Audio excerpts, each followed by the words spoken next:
हमें सब कुछ दिया, जल, वायु, खाद्य पदार्थ और बहुत सारे प्राकृतिक पदार्थ और ये अनमोल जीवन। लेकिन क्या आपने कभी सोचा है कि इस पृथ्वी की उत्पत्ति कब और कैसे हुई? चलिए आज हम समय में पीछे चलकर ये जानने की कोशिश करेंगे कि हमारी पृथ्वी ने कैसे एक बेजान आग के गोले से लेकर एक हरे भरे जीवन से समृद्ध नीले ग्रह तक का सफर तय करा। तो आइए हम समय में पीछे चलते हैं। आज से लगभग 4.6 अरब साल पहले हमारे सौरमंडल में एक नए तारे का जन्म हुआ, जिसके चारों ओर धूल और उल्कापिंड चक्कर लगा रहे थे, जहाँ हमारी पृथ्वी का नाम निशान तक मौजूद नहीं था। ये धूल के कण और उल्कापिंड गुरुत्वाकर्षण बल के कारण आपस में एक दूसरे के साथ जुड़ रहे थे, जो कि कई लाखों सालों के बाद एक भीमकाय आग के गोले में बदल चुके थे। लेकिन हम इसे अभी पृथ्वी तो नहीं कह सकते, क्योंकि ये अभी बहुत ही ज्यादा गर्म थी, जो कि आज के वीनस यानी कि शुक्र ग्रह के समान है। उस समय 100 से ज्यादा ग्रह हमारे सौरमंडल में सूर्य की परिक्रमा कर रहे थे, जबकि आज के हिसाब से मात्र 8 ग्रह ही सूर्य की परिक्रमा करते हैं।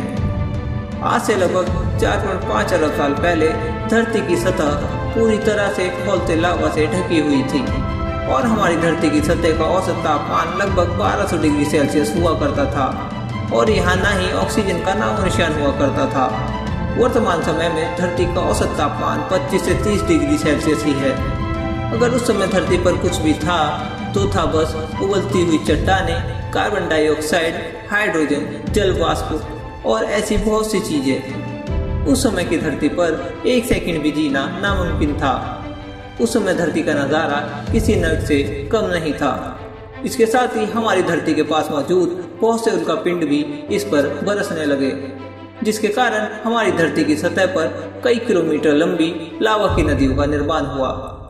आज से करीब 450 करोड़ साल पहले थिया नाम का एक ग्रह लगभग 15 से 20 किलोमीटर प्रति सेकंड की रफ्तार से पृथ्वी से आकर टकराता है और इसी टक्कर के चलते चंद्रमा का निर्माण हुआ, जो कि एक बहुत ही महत्वपूर्ण घटना थी। इस टक्कर के कारण हमारी धरती चारों ओर से चट्टानों के टुकड़ों से घिर गई, जिसके कारण शुरुआती दिनों में हमारी धरती के पास भी शनि ग्रह की तरह ही अपनी रिंग्स हुआ करती थी, जो कि 2 भागों में बटी हुई थी, जिसका पहला भाग आज की धरती और चांद के बीच में था और दूसरा भाग चांद के पीछे था। और इस रिंग से एस्ट्रॉइड्स लगातार धरती पर बरसने लगे और बाकी के बचे मलबे से हमारे चांद का निर्माण हुआ। शुरुआती दिनों में हमारा चांद बेदाग हुआ करता था और हमारी पृथ्वी के काफी नजदीक भी।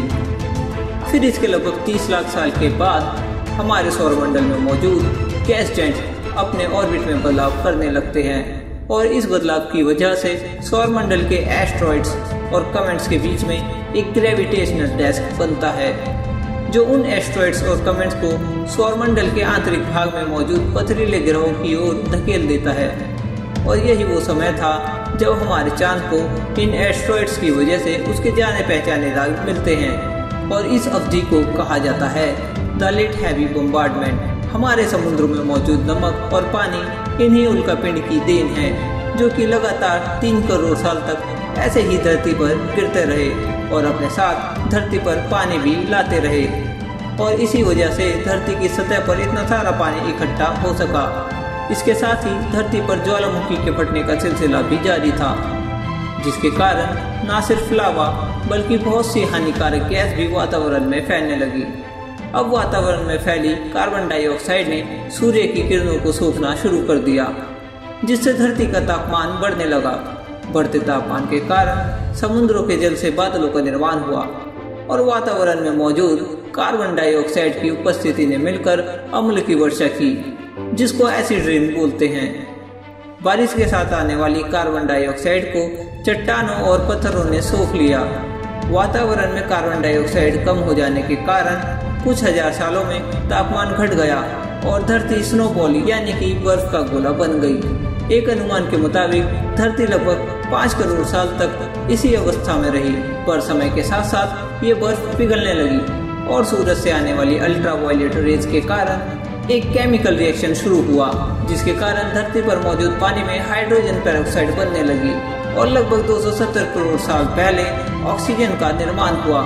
फिर यही ऑक्सीजन गैस 50 किलोमीटर ऊपर वातावरण में पहुंची तो वहां भी एक केमिकल रिएक्शन हुआ, जिसके कारण आज से लगभग 60 करोड़ साल पहले ओजोन नाम की एक गैस का निर्माण हुआ, जिसने धरती पर आने वाले अल्ट्रावायलेट रेज को रोककर धरती पर जीवन की शुरुआत को एक आधार दिया।